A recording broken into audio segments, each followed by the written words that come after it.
This is Umar Ahmed for IFL TV, proudly sponsored by Everlast. Richard Riakporhe is back on IFL, and I'm delighted to say Richard Riakporhe is also going to be back in the ring very, very soon after a long time out.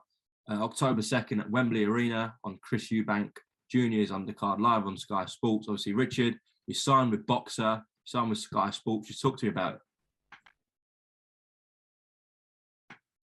Listen, it's really interesting to see how things have unfolded.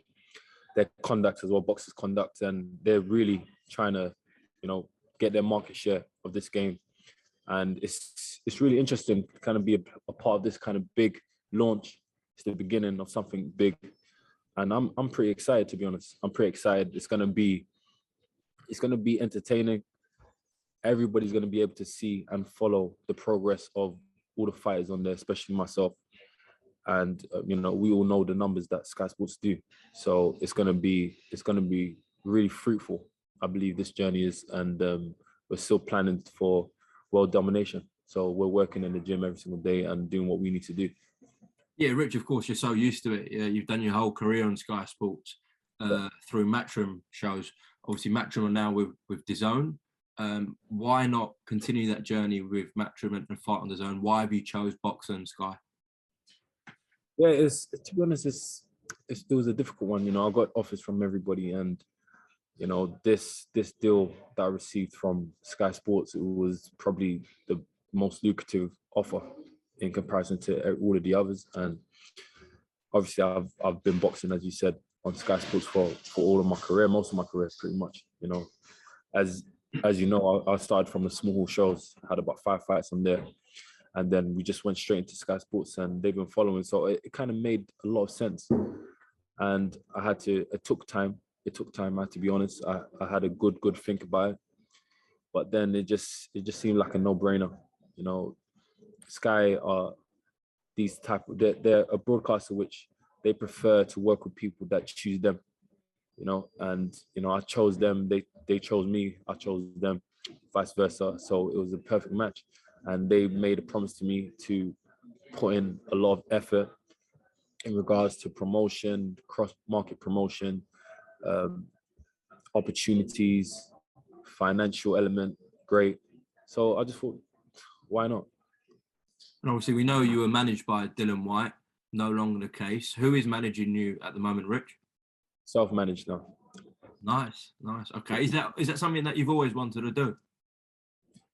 Yeah, definitely. It was definitely going to be, it's definitely going to happen sooner or later. I was just learning my ropes. As you know, when you turn professional as a boxer, you have to be managed by somebody.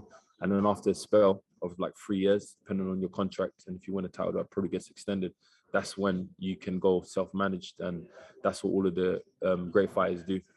It gets to a point where this is my career, and it's like your business. Nobody's going to run your business better than yourself, and then you can employ people to help do things for you and help you in different ways. So I thought, yeah, this is the perfect time. And to be honest, I'm quite traumatized of having managers manage me now because of my experience. So yeah, I think it's a good thing now. I'm happy that I'm finally here. Why is it traumatizing? To say the least, it's just, it's a lot of things have happened, between me and Dillian and the team, and it's just something that I just don't want to really get into. But it is what it is. We're here now, and we're focusing on the positive. Appreciate that. Yeah, you're back out in London, Wembley Arena, on a big card headlined by Chris Eubank Jr. as a massive name on Sky Sports. You must be absolutely buzzing, Rich. It's finally time to go again. Absolutely. I've been waiting for this day. I would have been out way sooner than this. I would have been out a year ago, if I had the right people around me. But, it is what it is. We're here now, and we're focused on the goal. The goal is just to take over this game. And on Sky Sports, what a massive platform, and what a way to return to the ring. And it's going to be highly publicized. Everybody's going to know about it, and a lot of the casual fans. And that's going to be really important. That's going to be really an important element of this whole campaign. And I think that Sky Sports is a great platform to do this on, because you have the the cross marketing with the football fans. Imagine watching the game, the Premiership game, and then after that, there's a big Sky Sports boxing show. 2 million people watching that and 1 million people watching the boxing show. That's gonna do great. It's gonna do great numbers, and it's gonna be interesting to see the new names and new faces coming up and to follow our careers and see how far we go.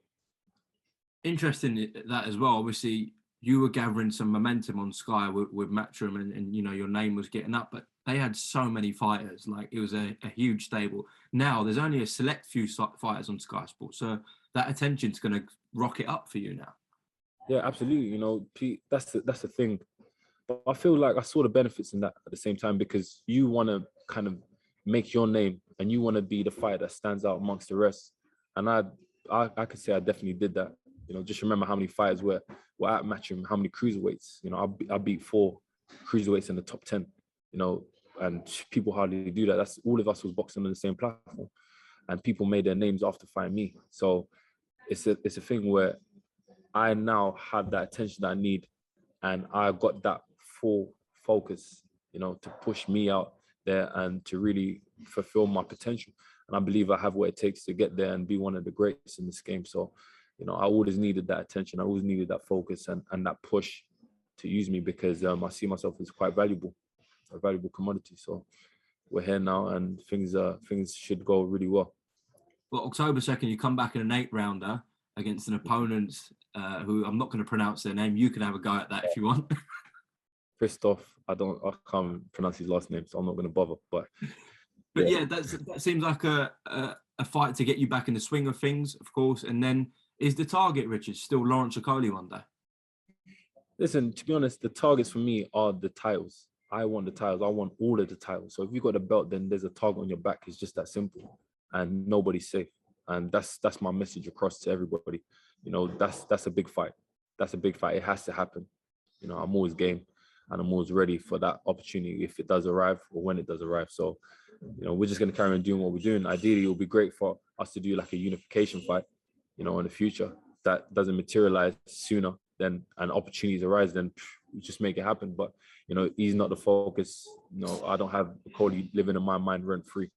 I got bigger plans, bigger fish to fry. So, well, yeah, you say you got bigger plans, and that is to kind of dominate the world one day. Someone that you've already dealt with in Chris Smith, obviously had a recent win over Tommy McCarthy, has been calling for that rematch. What do you think about that? Calling for the rematch, but when I did some interviews on IFL talking about, listen, we need to get on. I didn't hear no response. I didn't hear no response. Well, you're open to that. You're open to that Bellum Smith fight, yeah? Of course. I truly actually believe I'm the best fighter out there. I'm the best fighter out there. So I'm up for anything. And that's what the old school throwback fighters used to do. They used to fight everybody. And that's what I did. You know what I mean? To be honest, I don't remember how, like, prior to me, the cruiserweight division wasn't that jumping. It was only when David Hay and that were there. I was fighting everybody. And it wasn't a thing where all the odds were in my favor. All the odds were against me, and in most of the fights where I had to just find a way to flip and win. You know what I mean? And that brought excitement, because people don't like to see things going one way all the time. They want to see how you overcome adversity and all different kind of trials and stuff that you have to go through to kind of find that will to win. So, yeah, man, I feel like I'm that guy. I really am that guy. Well, listen, Rich, it's going to be great to see you back in the ring October 2nd. I'll see you on Fight Week. Appreciate your time on IFL, and take care, all right? All the best. Yeah, cheers.